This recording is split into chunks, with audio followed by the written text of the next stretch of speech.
Families, good morning. இன்னைக்கு பிறந்தநாள் கல்யாண நாள் கொண்டாடுற எல்லாத்துக்கும் எங்களோட மனமார்ந்த வாழ்த்துக்கள். இன்னைக்கு 11th எக்ஸாம், தமிழ் எக்ஸாம் எழுதுகிற எல்லா தங்கத்துக்கும் ஆல் தி பெஸ்ட் தாங்கங்களே. ரிலாக்ஸாக கூலாக போயிட்டு டென்ஷன் இல்லாமல் உட்காந்து எழுதுங்க. அப்போ தான் நம்ம படித்ததெல்லாம் மைண்டில் உட்காரும். டென்ஷனோடு போனோன்னா நமக்கு வந்து மைண்டில் உட்கார. ஸோ ஃப்ரீயாக போயிட்டு எக்ஸாம் எழுதிட்டு வந்து எப்படி எழுதுறீங்கன்னு சொல்லிட்டு மறக்காமல் கமெண்ட் பண்ணுங்கள். அப்புறம் ஒரு பாப்பா வந்து பர்சனலாக வாட்ஸ்அப்பில் மெசேஜ் பண்ணாங்க. ஆனால் அவங்க ரிப்பீட்டட் நிறைய மெசேஜ் பண்ணியிருந்துருக்காங்க வாய்ஸ் நோட்டு. அவங்க ஃபோனு, அவங்க சித்தி ஃபோனு மாற்றி மாற்றி மாற்றி யார் ஃபோன் நம்பர் கிடைக்குதோ அவங்க நம்பரில் எல்லாமே மெசேஜ் பண்ணிட்டாங்க. பட் என்னால் அவங்களுக்கு வந்து ரிப்ளை கொடுக்க முடியல.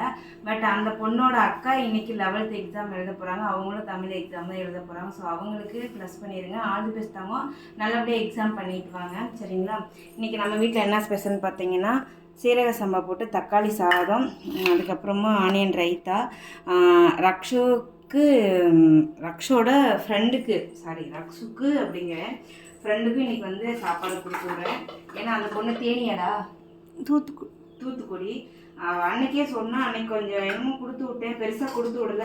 அதனால இன்றைக்கி வந்து தக்காளி சாதம் செஞ்சதுனால சரி கொடுத்து விடலாம் அப்படின்னு சொல்லிட்டு போட்டு வச்சுருப்பேன். உங்கள் வீட்டிலலாம் என்ன ஸ்பெஷலுங்கிறது கீழே மறக்காமல் கமெண்ட் பண்ணுங்க.